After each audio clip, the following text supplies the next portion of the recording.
datang juga belajar untuk pelaburan ni sebab kepakaran beliau dalam arkitektur. Okey, jadi kami berkongsi kepakaran. Jadi saya nak minta perkongsian pendapat dan juga apa yang abang ni dapat sepanjang 2 hari. Sila. Kenalkan nama, kalau nak bagi nombor telefon satu sebulan. Sebab dia akan sampai satu dunia. Sila. Okay, Assalamualaikum. Nama saya Hisham Malik.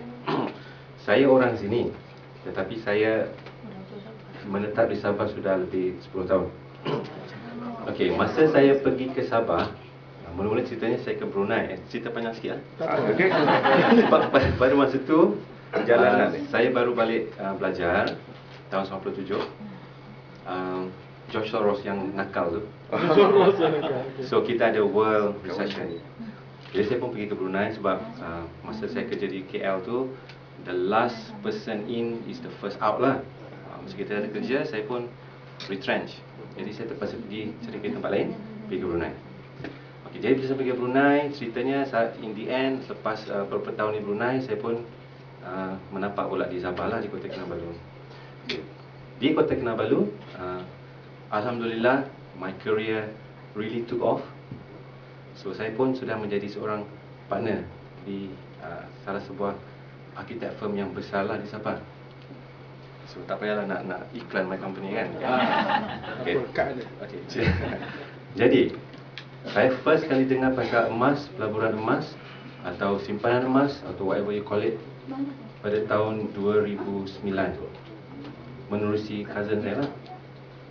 Okay, jadi lepas tu saya pun membaca, mendalami ilmu-ilmu yang mana saya boleh dapat pada waktu itu. So I studied gold for about 2 years. 2 years? 2 years. Sempat naik 100%? Sorry? Sempat naik 100%? Itulah. Okay, of course. So that is the value that he have to pay. Yes.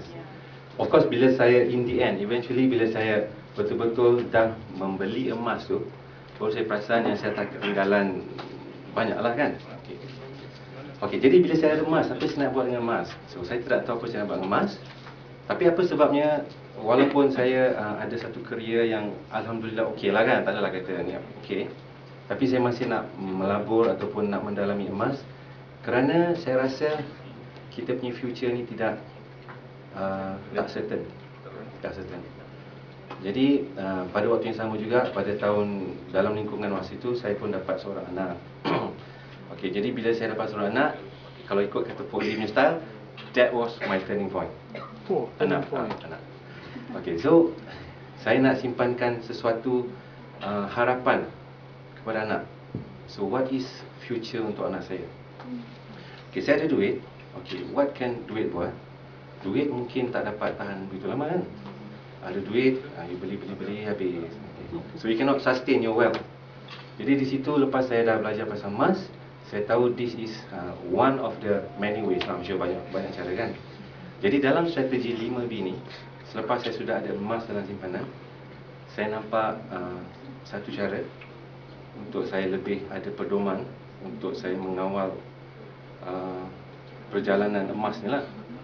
So thank you kepada Pok Lee dan juga Faizan dan juga Encik Syukur. Apa yang saya belajar sebenarnya is not really, of course apa yang Encik Faizan ajar kita itu adalah salah satu cara. I'm sure banyak lagi cara. Tapi yang pentingnya adalah dari segi pelaburan, dia telah membuka minda saya lah, membuka minda. Dan saya nampak banyak option, improvisation dan cara-cara untuk kita lebih ke depan lah. Tentu nanti I'm sure saudara-saudari pun akan ada cara sendiri untuk improvise cara Encik Faizan dan juga apa nasihat daripada Encik Poli berkenaan dengan pelaburan of other portfolios. Kita buat juga sebab waktu yang sama saya pun ada other portfolios.